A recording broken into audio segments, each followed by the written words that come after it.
The Amazon series Upload takes place in 2033 in a technologically driven society where people can upload themselves into afterlife resorts. Nathan Brown, a programmer on the brink of selling his game-changing app to a big corporation, ends up in the ER after nearly dying in a car accident. Nathan's shallow, possessive girlfriend, Ingrid, rushes to his side and convinces him into uploading his body to her family's expensive virtual afterlife resort called Lakeview.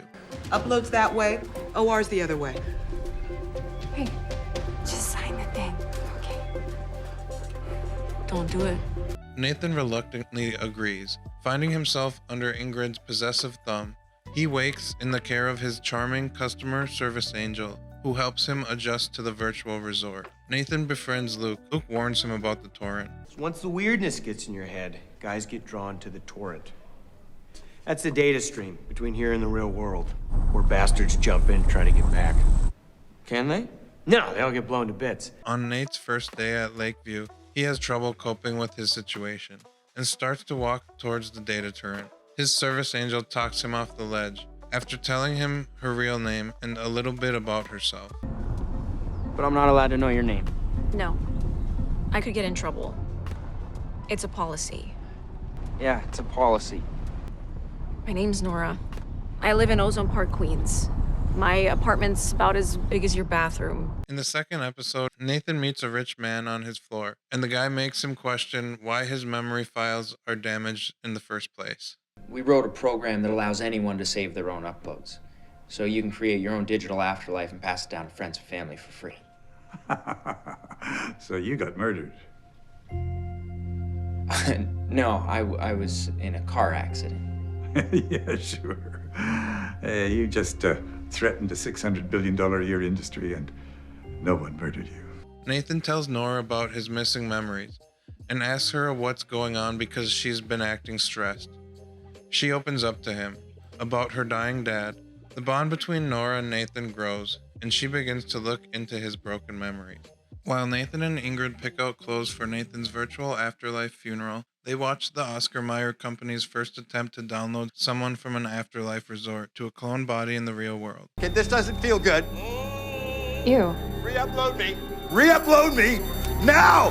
Fucking upload me! Now! Fuck science! Well, I guess I'll be here a little longer than we thought. Nathan's upload funeral gets awkward when Ingrid tries to take the spotlight. Mini bar chips at $9 a I bag. put those back. How about therapy dog? Angel service? Great, great. Why don't you just delete me, save all the money? Hey, don't tempt me. You're right. I'm just being ungrateful. So let's just do whatever you want. After Nora attends Nathan's funeral in Brooklyn, she begins to investigate Nathan's death. While the sexual tension heats up for Nora and Nathan, things between Nathan and Ingrid continue down the same rocky path towards resentment they've been on since the beginning of Nathan's life at Lakeview. When Ingrid comes over in her new sex suit for the first time, Nathan has trouble getting hard, so Ingrid calls out for the service angel. Hi. You called? There's some sort of tech issue happening with Nathan's dick. Get down. Hey, hey. I guess we better fix you up before she gets back. Nathan's cousin Fran starts to dig too deep into Nathan's death, and her self-driving car mysteriously crashes off of a boardwalk. Nora drops in on Nate late at night. You were about to sell something called Beyond with a friend, Jamie, and you disagreed about selling it. They talk all night, and Nora ends up falling asleep on the blanket in the grass next to him at Lakeview. Nora gets reprimanded by her boss, Lucy, for falling asleep next to Nathan. Did you ever watch the mandatory HR video on preventing Scan Angel romance? I watched it, yes. Did you understand it? I did.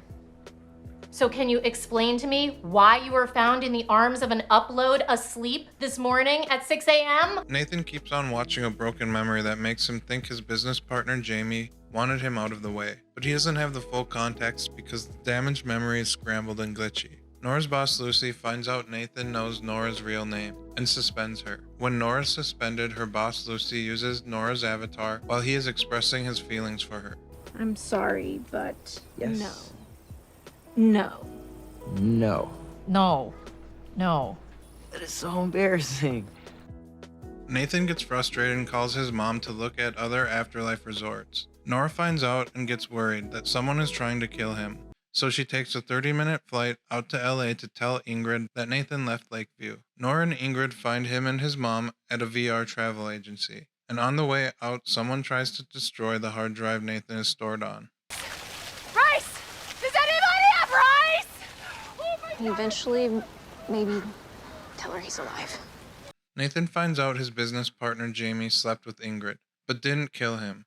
Jamie feels bad and gives Nate $3,000 to live in 2 gig for a couple months. When Nathan tells Ingrid he's breaking up with her, she tells him people want him killed. Was I murdered? Tell me! What do you know? Tell me!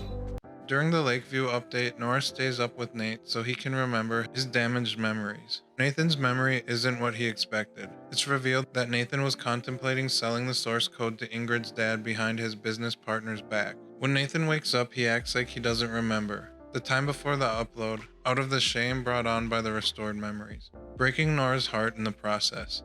Nora watches Nathan's memory and gets upset. Nathan goes to 2 gig land with his head hung low.